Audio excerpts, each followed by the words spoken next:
Hi there, I'm Elisabeth Del Toro, and this is my solo show.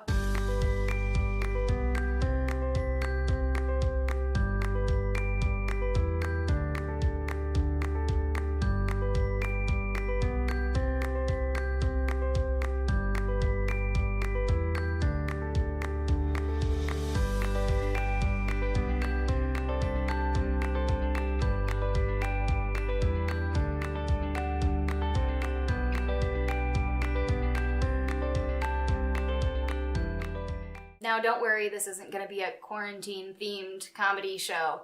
There are no sketches where I dress up like the virus or anything gauche like that. Just think of this as a normal live theater production that's been filmed.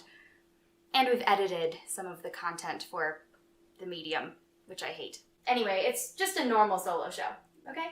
So it's normal for you to be braless in front of an audience. That is an inner voice. I thought it'd be interesting for you to see multiple sides of me, even when they're at odds with, well, me. Oh, and you're breaking the fourth wall 20 seconds into the movie. It's not a movie. It's a comedic solo show. That you filmed. Because I had to. No one is forcing you to make a solo show. You stop it. Even more, no one is forcing you to make a solo show that's mostly meta with random show tunes in it. Even more, no one. You're the one who sounds dumb now. You're still the one about to sing in your pajamas in your living room. Actually, the artfulness comes from how I playfully subvert the medium. It's subversive that I'm hot now. If you're gonna take up space making art in a time when people are literally dying, don't you want it to be better art than this? People are always dying. Selectively ignoring that is part of finding any joy in the world, even when there's not a global pandemic. What are you doing? Better than what? Better than this dazzling solo plot. show. Better, this story will be my kingly. Also written in quarantine. Each phrase is better than The him. mean version of me. Better, even my smallest whim is better. How can Me. you miss what's so clear? How can I do better than what's already here? How can what Me. he said to me be true if I don't succeed? What will I do? Turn around, go back to Zoom Concord, improv. leave New The York art of behind, film. unconquered. No, how dare Me. he make me doubt the way I feel? Doubt that each thrilling Scene. page is who I am. Aren't these words alive with passion, vivid as my Pre-quarantine. where it all began? In March 2020, I finished a script for a comedic solo show and began looking for venues. Before I booked anything, the world was beplagued. I started to ask, does art even mean anything right now? Do I even have anything to say right now? Thus, this new solo show was born. Or was I better when I was home?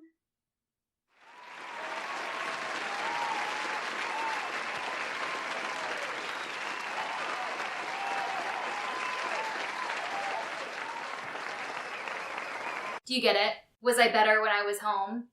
On stage, as opposed to home, filming, with no stage. Just a bedsheet pinned to my ceiling. So that was Better from Little Women the Musical. It's the best song in the whole show. Astonishing who. It's a funny song too, because just at its face, who's better at making anything when they're a child than when they're an adult?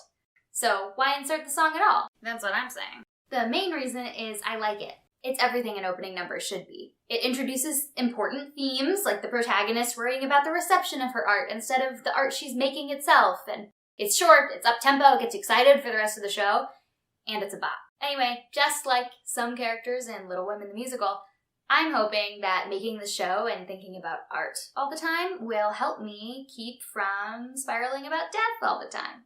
So you're just gonna admit up top that this solo show is for you and no one else. Well, that's not entirely true. I'm also doing this solo show because my agent asked me to. Elisabeth, don't get discouraged. Don't get discouraged. Everyone will love the solo show quarantine movie, I promise. Yeah, who doesn't want to watch their friend's solo show while they're taking a poop? Yes. Oh, darling, I will absolutely be taking a poop during your solo show, yes. What do you expect if you put it on the internet for free? If I had to pay to rent it, maybe I would respect the sanctity of the movie-going experience, but I mean, if it's free, I'm pooping. Alright, okay. You do that, doll. I'm gonna go make a lunch out of rice and beans that doesn't taste like another lunch made out of rice and beans. Okay, goodbye. No, you hang up first. I'm hanging up first. Oh, hello. Well, you look like you have some sway in the entertainment industry. Well, what a coincidence. I have an amazing craze I'd like to introduce you to. A craze, a woman, a person, a dame, yeah. Oh, if you're looking for somebody who's talented, who's smart, who's dedicated, who is, above all, too desperate to turn down a job at any pay rate, let me introduce you to my client, Elisabeth Del Toro. This here's a kid who's got gumption and pizzazz.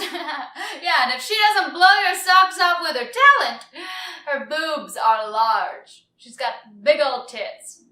Hollywood historically loves that. So, I'm telling you, this gal does it all. She reformats her resume day and night. She's got 2 Shakespeare monologues memorized, comedy and a drama. Good luck getting her to do a Shakespeare, though. She's pig-headed, that one. Anyway, she watches all kinds of training, tutorial videos, the Natalie Weiss tutorial videos, and she doesn't skip the kids who are already good at singing, either. That's dedication. When they're already good, what's the point? You're watching it to see them get better in real time. If they're already good, why are they paying for voice lessons? It's just, it's spending money for the sake of spending money at a certain point, I think. You get it. That work ethic pays off. It really does. You want to see how that work ethic pays off? Okay, let's just keep that up there. Acclaim. That's right, she's almost won several awards. But despite her overwhelming failure, my spunky Spitfire with the spiral-shaped curls, if she puts product in her hair for a change, will melt your mind and change your project for the better. Plus, she's very cheap on account of she's had no real success yet. Have I mentioned how cheap you can work with this client? She'll take any rate. I think that was convincing. So, why don't you just give us a call? Huh?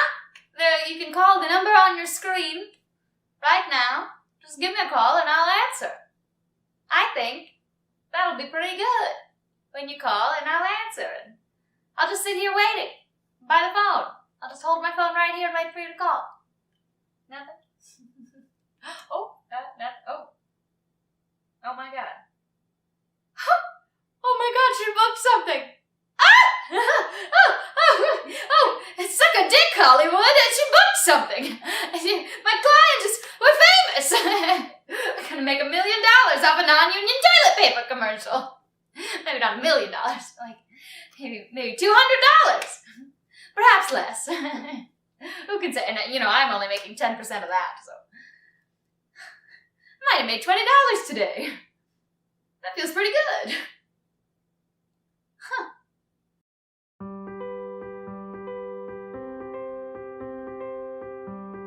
Step on down to the Toilet Paper Emporium, where we don't just sell toilet paper, we live toilet paper. We're a family of toilet paper selling toilet paper for you to use on your butt, then flush. That's the world of this advertising campaign, and no one saw any problem with it. I do wonder sometimes if maybe I'm too smart to be an actor. Aww. But it's easy to say that I am too good for commercials when nobody wants to cast me in any commercials, In the 80s, you'd call commercial acting totally selling out, but now getting a commercial is like the dream. Like if you did 2 commercials a year and that paid your bills and you didn't do anything else all year, you'd be a working actor and people would be like, oh, you're really doing it. But if you do a bunch of plays that pay you like $100 stipends, and so you're working all year round, but you're also like waiting tables all the time, then you're not a real actor, you're like an aspiring actor. The dream is embarrassing. It's like humiliating. Commercials are stupid. You do all this dumb shit, and there are people that you feel like should be way past it. Like Tina Fey should not have to be in commercials anymore.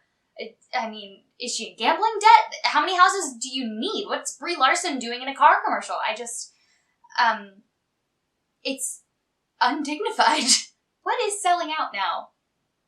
if it's not shilling for capitalism, does selling out even exist? I wonder if it's just the size of your audience now is more what determines whether your art counts, as opposed to like an artistic quality that's like something unspoken there.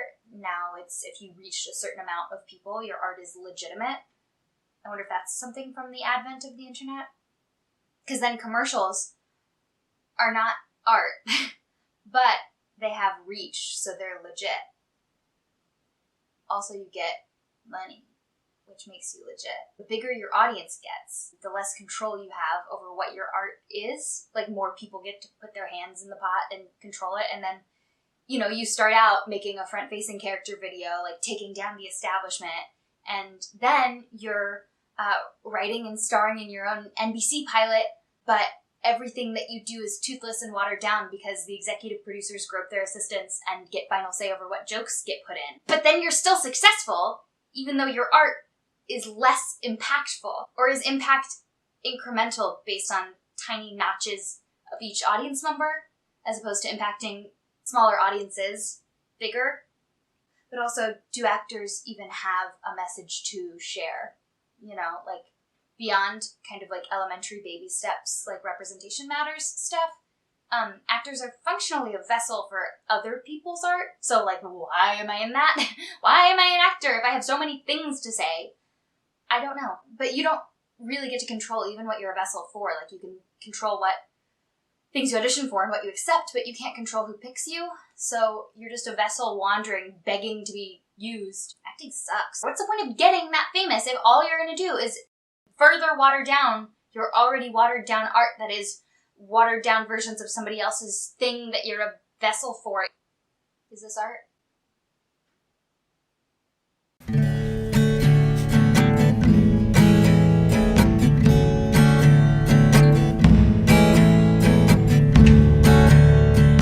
You know what I hate?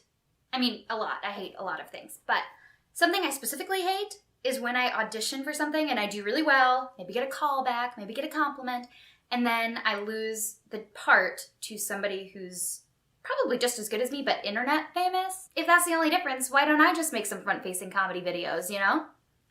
I could do that. I can hold up my little phone. But the real question I should be asking myself is, should I make art that I don't even like, just in case somebody else sees it and does like it, and that gets me more mainstream visibility? I hate front-facing character videos. Even when my friends do them, I usually don't watch them. What is artistic integrity, if not just your personal arbitrary tastes that you stick to because you've decided that you like those things or don't like those things? And if artistic integrity is just doing what you want because you wanna, does it even matter? Is artistic integrity that noble then? And the stuff I do on stage is safe because even if the audience doesn't like it, after the show is over, it ceases to exist, you know? The ephemerality of theater. Anything that gets put online can be ripped from video anytime, and the world can laugh behind your back forever. But that also goes both ways. So if I do something amazing, like, you don't build an artistic reputation one 50-seat house at a time. I'm sure someone has in the 70s. Even with all the rewards, tweeting out a little video scares me, I think, because it captures me in a moment, which could change. You know, maybe something I think is funny now won't be funny to me in 2 years, and somebody will still be able to pull up that little video and 2 years later say, this is what Elisabeth thinks, this is the take that she thought was good enough to go online. Which feels very ironic to be describing in this filmed solo show, and that's part of why I did not want to film this solo show. Or am I scared of putting myself out there and watching nobody notice at all? The shame that I feel watching my friends post front-facing comedy videos that get 70 views. Whew. I mean, that would sell out some houses I've played to, but on the internet, that's embarrassing, baby. Maybe the problem is film as a medium. Film is the issue. No, that's good. Let's roll with that. Yeah. Follow me. I'm just gonna move the camera. I might even just jump to the next take instead of trying to film the back of my head moving. We're literally just gonna move the lights over to the side of the wall. In a theater, we just move. I hate film. I hate watching film. I hate acting for film. I hate everything about film. Actors could be doing the most profound, groundbreaking work. You could be crying your heart out, doing the most earnest thing, and then some editor will be like, haha, and then we'll cut to her tits. And you can't do anything about it. You don't even know they're thinking about that, because they're not in the room. They're not making the art. They're just warping your art. It's like collaboration, where one part of the collaborative party has to be powerless inherently in the system. Like, imagine an editor asking an actor what they thought. Unless you're Tom Cruise, they're not gonna do it. And then being an actor trying to act for film is like swimming in the dark for treasure. It's like you're on a boat and you're a sailor on the boat, and instead of telling you, hey man, we're going to this island, this is where we're going, the captain's like, if you could just stand a little to the right and pull this rope, that would be great. And you're like, am I pulling it hard because the wind's coming? Or am I just holding it still so that somebody else on the other side of the boat can yank it harder? Nobody says act like this because the story's doing this. They just say these are the lines and this is the blocking. And then sometimes you watch it and it's like, we did that so you could pan to my boobs. We did it so you could pan to my boobs. Elisabeth, you know when people are looking at your boobs. Obviously, I'm fine with this because I'm the editor. But I only trust the editor when the editor is me. Which is a shame when you look at my editing abilities. Especially now, I am reaching for movies in quarantine because there are not a lot of other options. And every time I'm taken aback by good acting, I just want to keep watching the same shot. You know, I want to see what else the actor does. That's kind of the magic of theater. It's not necessarily we did 1 million takes and this one has the just right amount of eye-opening. It's what choices do you make, and then what choices do you make with the script after to keep in line with the choices you already made. It's the continuity of it. Even when I am compelled by a movie, I don't trust it because every movie fun fact is like, hey, guess what? Your method acting king was tormenting people behind the set, or actually raped someone on camera, or this is all torture that they filmed, but what a good take it was because the human experience. I don't want that. I want to watch good acting, and good acting is pretend. It's not gaslighting your actresses so that they think that they're actually about to die. It's just being pretend. I know that there are abusers in theater, but I guess I just feel like I can suss that out a little more reliably, as opposed to Hollywood, where it just feels like it's all of it. Maybe that's why I haven't gone to LA, even though I keep saying that I want to, because I don't want to go there until I feel like I've aged out of when it's very culturally acceptable to manipulate and abuse me. I don't want to be exploited. And being a woman in the entertainment industry kind of means that. In all the other industries, it's, you get it, you've read the news, but maybe I hate film because it is the way to get an audience, to be legitimized, and it's also the most obviously corrupt. I think the reason that film directors don't trust actors is because to be a film director, you like how movies are entirely in the director and editor's hands, so you're a micromanager. But it makes sense that then a micromanaging personality would not trust somebody else's craft when they could just be like, say it louder, step over to the left, and let me pan to your boobs. For a collaborative art form, it's very not collaborative. Like, the only person that you're really trusting to do their job is somebody who you feel like you don't understand their job at all. So, like, maybe lighting designers sometimes get their own artistic choices made. And you know why that is also probably, is that the lighting designers are mostly male. Ding, ding, ding, we have a truth bell. Gotcha. Are you done now? No.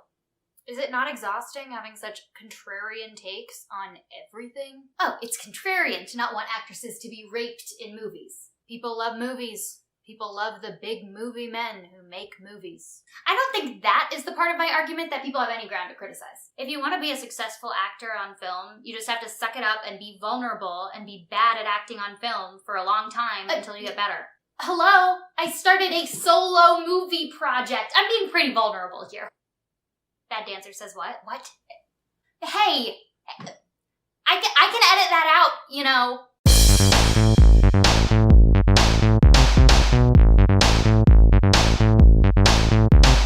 To be clear, I can dance. I take a while to learn dances, so I'm not very good at auditioning with dances, but I can dance, okay? Once I know the dance, I can dance. So, speaking of which, who knows a chorus line? If you do, congrats. If you don't, oh, you're welcome. So, brief little summary, chorus line is musical about a bunch of chorus line dancers auditioning to be in a Broadway musical. I was kind of afraid of touching it for this show, since it's artists talking about art, which is, you know, a little on the nose, but oh well, I'm gonna dance. Here we go. The number you've all been waiting for since I started to sing. The dance number. Probably retake it so I don't sound like that. Play me the music, give me the chance to come through. All I ever needed was the music and the mirror and the chance to die.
Play me the music, play me the music, give me the chance to come through. All I ever needed was the music and the mirror and the chance to die.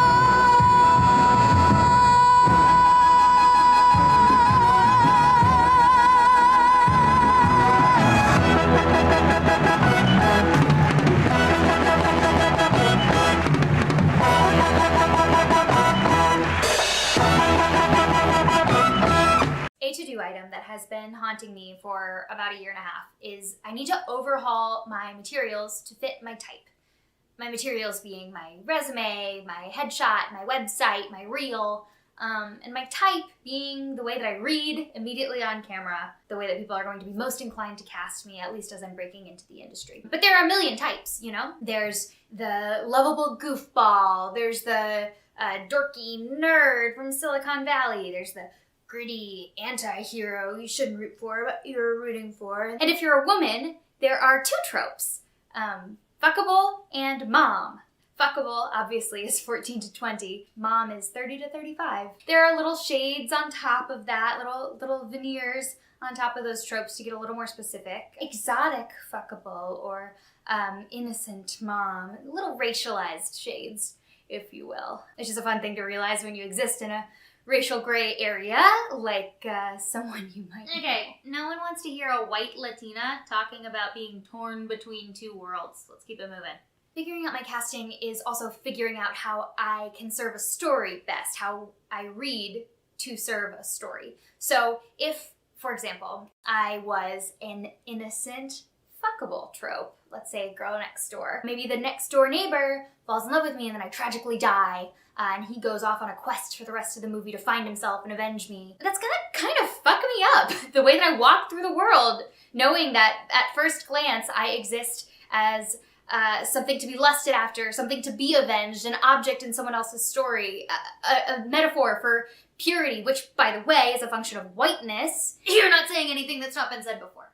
So, a to-do item for my acting career, as simple as get new pictures and shoot some real footage that fits my type to get me in the room better actually translates to having to process how race and gender and age and performance of sexuality and class signifiers all conspire to make me read as I go through the world. So it's kind of understandable that it's fucking taking me a minute. And now that I have time, because of the endless plague, I don't want to think about those things. It's a fucking bummer. My high school drama teacher told me, and raise your hand if you've heard this story before, no one wants to hear women's stories.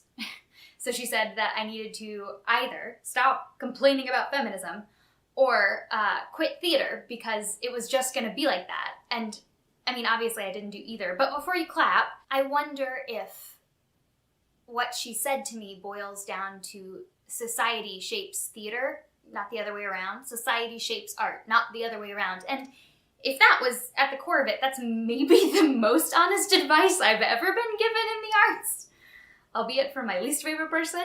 Because to be successful in film and theater to a slightly lesser extent, I have to know what I read as, what my race and gender, etc., all read as right away, know what people's snap judgments are going to be, and perform them with all of the training and acting and blah, blah, blah, to be cast as the thing that they're already automatically going to see me as. Not what's most interesting for me to play, not what I could do best, but just what I look like. For most projects, that's going to be the deciding factor. Am I chafing at the idea of types existing, or do I just not want to be stuck in a type that I don't like? And if I accept a type, any type, that does by definition narrow what projects I can do, what stories I can tell. Is my issue just that I want to be in charge all the time? Maybe. I don't think that actors should always be in charge all the time, just on principle, because then you get Scarlett Johansson. Jesus, enough with the race stuff. You want to do a whole race piece in the solo show? There's only 10 scenes. You know what? Yeah, I do. Because if I go for only roles that are explicitly white and Anglo, then I am functionally erasing part of myself, because I read that way and nobody will be any the wiser, and I'm just, whoop, whoop, maybe Del Toro's Italian. But if I fling the other way and I only go out for roles that are Latina explicitly, then I am contributing to the whitewashing of Latinidad in popular media. If I am a vessel in an art form for art that has historically been used as a tool of white supremacy, then am I not just being a vessel for subtle, not overt, but quietly always there, white supremacy? Either way you cast it, I'm white.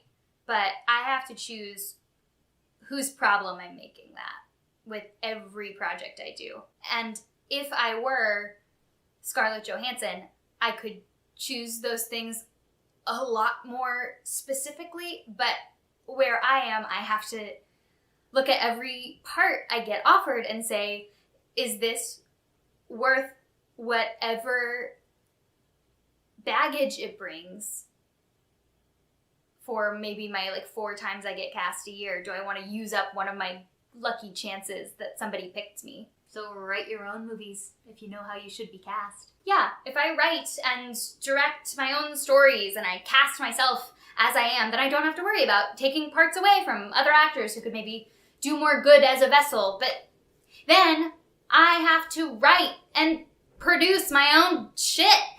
And I don't want to. It's hard. You're getting agitated. Why does this matter? Maybe type doesn't matter at all. It's all in your head. Just wear some makeup when you go to auditions. Get a bra.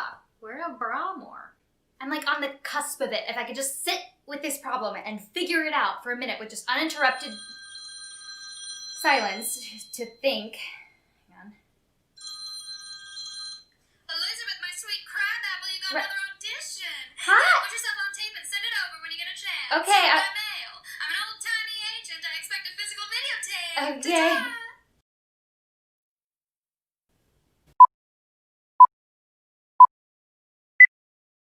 Hi, I'm Elisabeth Del Toro. I'm 5'3", and these are my hands.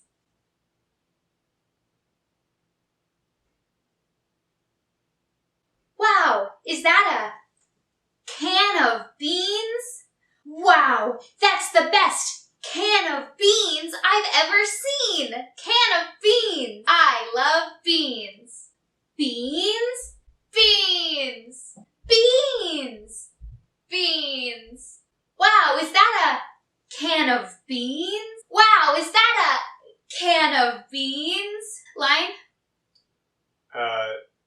Beans. Beans! Pretty, sweet recording studio, right?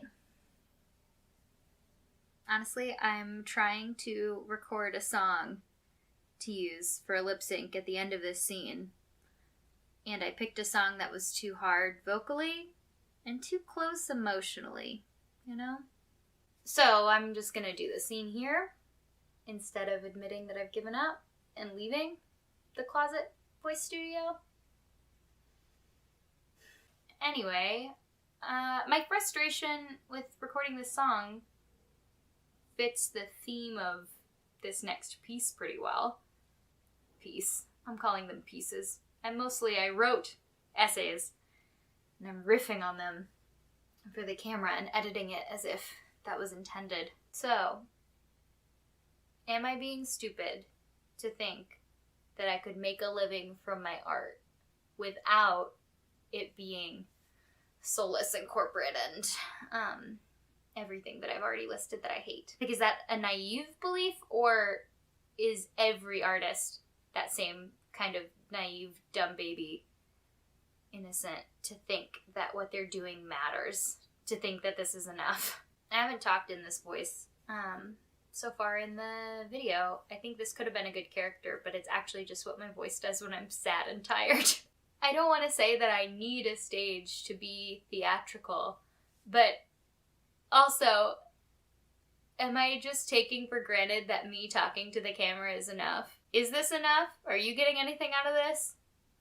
I'm getting sweaty because I keep turning off the air conditioner so it doesn't make a loud noise in the background. Is it just so presumptuous and stupid and self-centered to think even my friends will want to watch me talking about art for an hour when everything in the world is breaking down? Like, all of it. Last fall, almost a year ago now, I had decided that I was going to quit my day job and do art full time. I had like a prepared exit strategy and GCal reminders which keep popping up now and making me feel really fucking stupid. And my wonderful perfect day job where my schedule was flexible so I could go to auditions and the pay was good and my coworkers were nice. I still was like, this is holding me back from being a real artist. But once I quit my day job and I make a living from being an actor, then I'll have made it. No matter how many shitty commercials it took, I was going to join SAG this year and make my way to a sustainable artistic career. I mean, it's so embarrassing. It's so embarrassing. The absolute childlike ignorance of that girl. I mean, nobody knew, but I was like, my stable day job, I'll leave it for something more precarious. And it turned out my day job was not as stable as I had thought it was. It's gone now. I guess I'm making art now that I wouldn't have made if my day job still existed. But this is the art, me mixing in my closet for like an hour and still not having a 3-minute clip. I guess one of my goals was to make an at-home voiceover studio, so check. Will any jobs even exist in 6 months? Are we even gonna have an election in November? Like, I'm scared of every possible outcome. Of the election, of the pandemic. I'm scared that when aliens come to the planet and find all of us in ashes, my diaries will be piled neatly on top of the ashes, and they will read about improv comedy and musical theater and say, "Ah, what a stupid waste of time." I'm scared that all of these choices that I agonize over, or what the right kind of art to make is, or if I even want to do it, if all of that ultimately is meaningless and I'll never be able to be on a stage again. I guess now I will cut to whatever I end up doing with this song.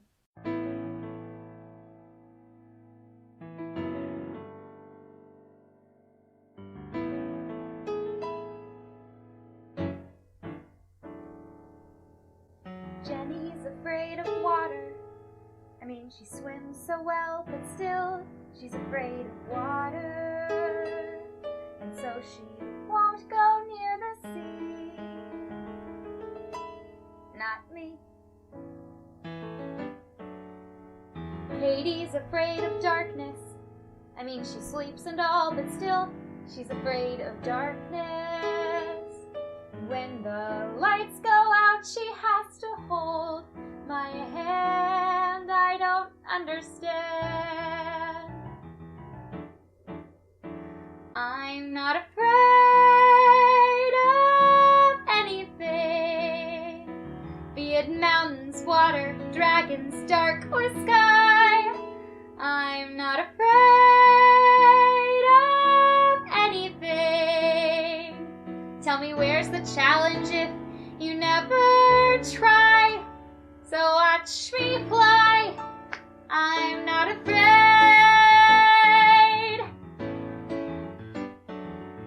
Daddy's afraid of babies. I mean, he got through me, but now he's afraid of babies. I guess he's scared of what they'll be. Not me. Mama's afraid of crying. You know, she tries to hold it in, but she's afraid of crying. So she can look at me with tears stuck in her eye, and I don't know why.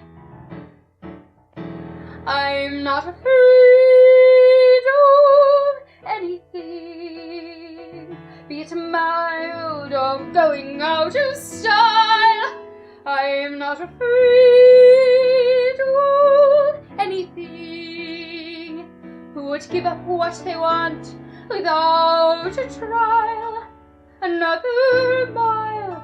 I'm not afraid. And I feel the calling of adventure, and I hear the ringing in my ear. The lights are glaring, trumpets blaring, I'm right here. And I hear the calling of tomorrow, and I feel the stirring in my bones, and David loves me.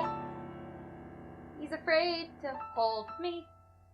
Listen to the calling of excitement. Can you feel the pounding of my heart? The lights are ready, pulse is steady, I can start. Now stop the calling of a challenge, blessing on the water and the stones, and David loves me. He's afraid to tell me. David loves me. He's afraid to trust me. He's afraid to hold me. To always be. He's afraid of me. And I'm not afraid of anyone. I am sure to win with anyone at all. I'm not afraid of anyone. Not a soul alive can get behind this wall. So let them call and watch them fall. 'Cause after all, I'm not afraid.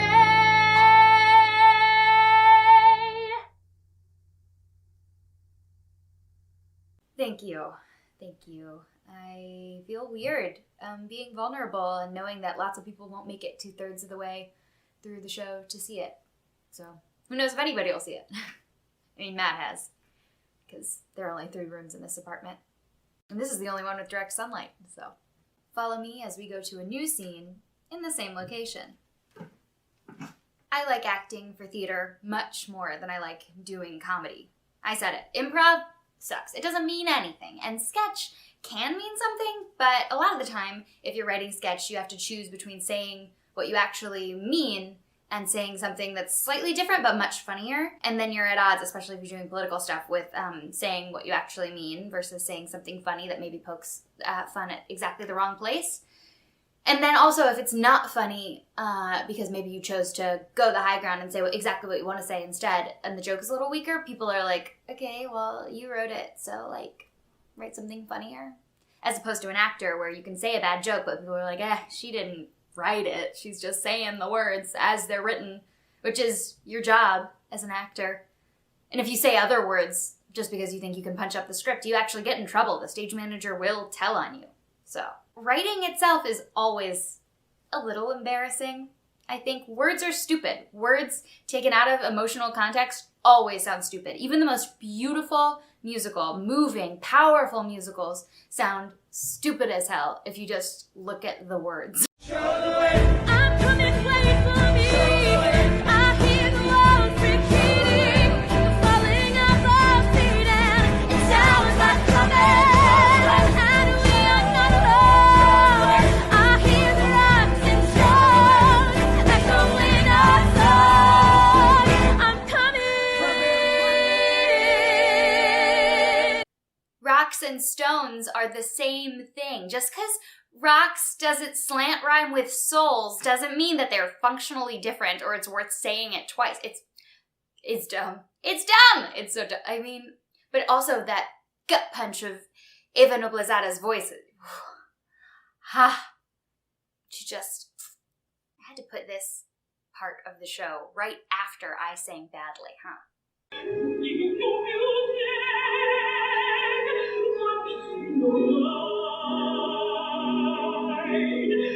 She was frightened, crazy from her pride.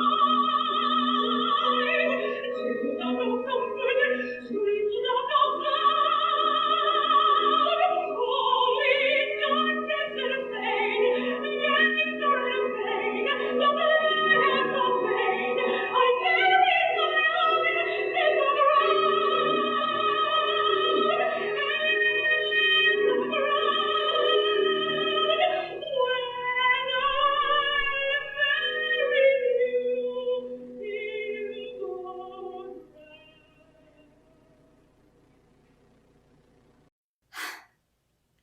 When Audra McDonald sings the words "in the ground" 3 times, you're there. You're watching a baby buried alive. You feel the fear in his mother's hands. When you look at the phrase "in the ground" 3 times in a row, it doesn't mean anything. And I get that part of that's the context of the musical. Fight me. It's her. It's her. That's why she has 30,000 Tony Awards. It's why acting is cool. There's hell to pay, and until I die, I'll die day after day after day after day after day after day after day till the days go by, till the days go by.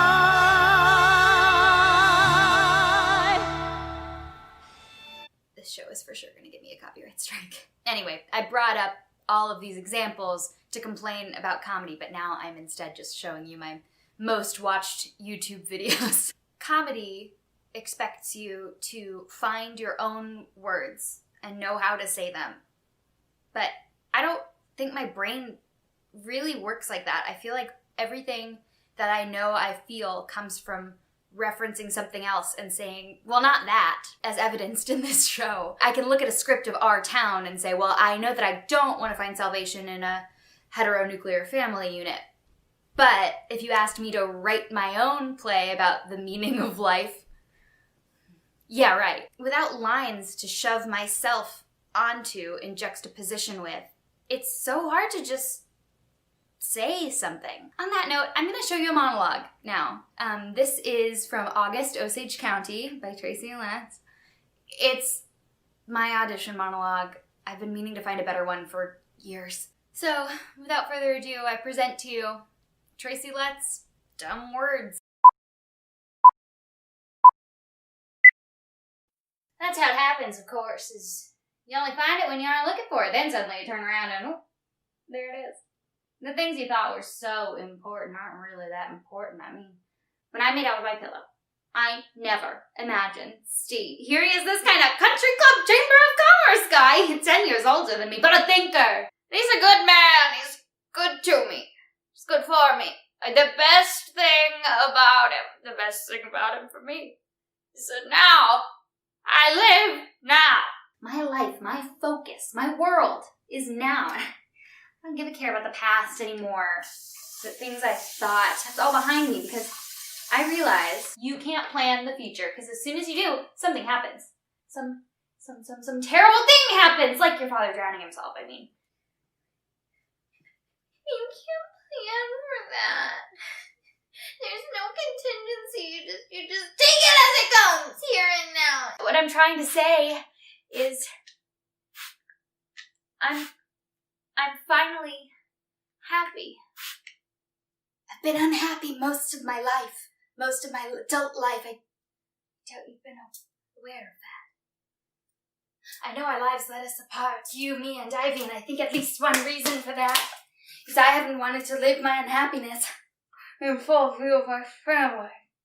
But now, I'm really happy. And I'd like us to get to know each other a little better. Thank you. Thanks so much, Miss Del Toro. We'll be in touch in a week. Or never. I love making fun of actors as they leave the room. That's why we do auditions in the first place. Everybody knows this.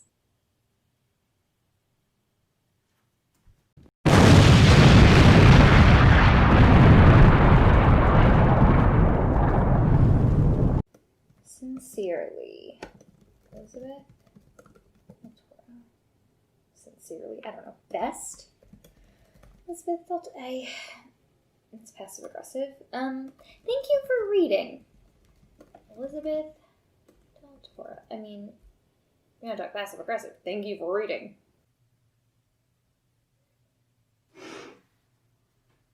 Hello, Elizabeth. What are you doing? I can't sleep, so I'm writing emails. Trying to write emails. What are you doing? I'm just manifesting your inner monologue as a scene partner so the show doesn't feel stale. What's the holdup with the emails? I can't decide if I should be inviting influential producers and casting directors to watch my solo show on the internet. Have you noticed we're currently filming? Should I send this to my agents? Even? They told me once that solo shows were unhelpful for them. Also, that whole agent runner is kind of mean. What's the point of doing a solo show if no one sees it? I bet at least 3 people got this far. What's the point of doing a solo show if no one who can get you jobs sees it? I don't know if I even want to be in this business. I don't know if I want any more artistic jobs. I mean, nobody writes anything that I like. Except me. And occasionally Libby. Tell Libby to write a network pilot then. I'm fine. It's fine. You know you need an audience for your art to make any difference in the world, right? Yes. And you know getting on camera gigs and getting famous are kind of the only ways to get that audience, right? Probably, yeah. Yeah, I guess we talked our way into deciding that was true. And maybe you want the people who can get you those gigs to see your solo show. It's really the magnum opus you think it is. Don't laugh. I would never. What do you mean never? You've been very mean so far. That was someone else. We filmed on different days. We had different names, too, in the script. Art critic, self-critic, old-timey agent, etc. What's your name in the script? Other Elisabeth. Comforting. Anyway, you were gonna be vulnerable. I don't know what I'm doing. I don't know what to say in these emails because I don't know if I even want to be an actor anymore. Did you have an audition today? It was more of a montage thing. And you knew what they really wanted, but you said, hey, actually, I'm gonna present a version of myself I think is less commercially resonant, but more poignant and earnest. And maybe if I'm smart and artful, that will be valuable in its own right. And they'll see that I'm special and important and a role model for widowed girls who felt like I always felt. And the deep but unmoving sadness in the pit of my stomach will finally go away when I win an Oscar. Until the part where you started to make fun of me? Yes. Sorry, I guess I'm not so different from the other inner monologues after all. Can you just hit send for me? No. I'm on the other side of the table. The editor is not very good at putting us on screen at the same time. I just feel like I'll explode sometimes. Is that you? Say more. If I don't get the words right, or if I don't represent myself right, if I get cast in the wrong projects, or I never get cast at all because the industry collapses, then all that walking on a grid and crying on command was for nothing. I just feel like I'll explode and die. Sometimes I feel like no one understands me except other artists. And then, if that's true, I mean, what good is my art? How can my art mean anything to anyone else? I can't speak for non-artists, but your art matters to me. Thank you, but you are me, so... That's probably more meaningful, right? What if I've completely misrepresented myself? Then you can send your headshots again in 4 to 6 months, and the people who didn't watch your solo show won't even remember you asked them to. But what if all art is ultimately bad and meaningless? Then we will blame the men who wrote 8 Joker movies, not you and your non-union Special Olympics commercial. What if I'm dumb? Or caring? You got me there. Caring is embarrassing. Can you please be comforting for a second so this whole show doesn't end on a fucking bummer? Sweet perfect baby angel, you are not dumb. Did it work? Do you feel better? Putting on a bra for the closing number is not artistically honest. I'm not putting on a bra. And you already did a chorus line bit. Well, it's a good show. So good, in fact, I couldn't repurpose this opening monologue to make sense in the solo show, but you need it for context for the song.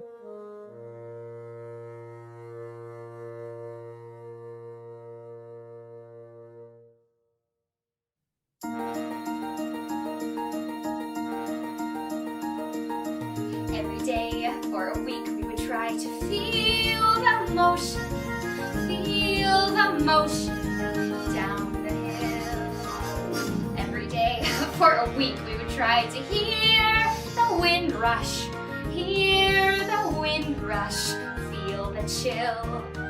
And I dug right down to the bottom of my soul to see what I had inside. Yes, I dug right down to the bottom of my soul and I tried.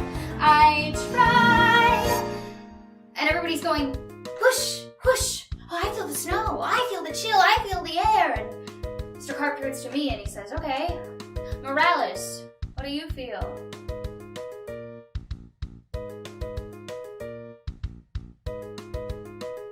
And I said, nothing. I'm feeling nothing. And he said nothing could get a girl transferred. They all felt something, but I felt nothing except the feeling that this bullshit was absurd. But I said to myself, hey, it's only the first week. Maybe it's genetic. They don't have bobsleds in San Juan. Second week, more advanced, and we had to be a table, be a sports car, ice cream cone. Mr. Carp, he would say, very good, except Morales. Try Morales, all alone. And I dug right down to the bottom of my soul to see how an ice cream felt. Yes, I dug right down to the bottom of my soul and I tried to melt. The kids yelled nothing. They called me nothing. And Carp allowed it, which really makes me burn.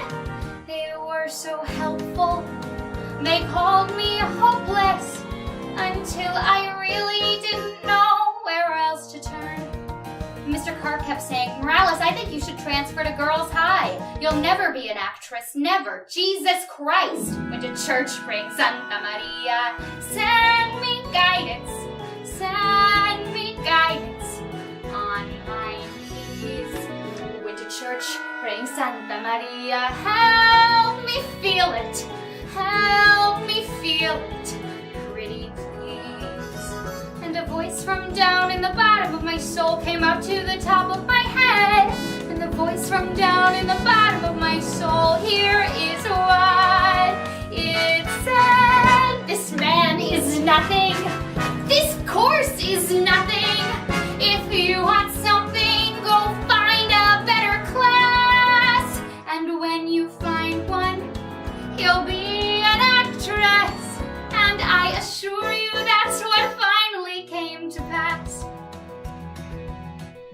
months later, I heard that Carp had died. And I dug right down to the bottom of my soul and cried. 'Cause I felt nothing.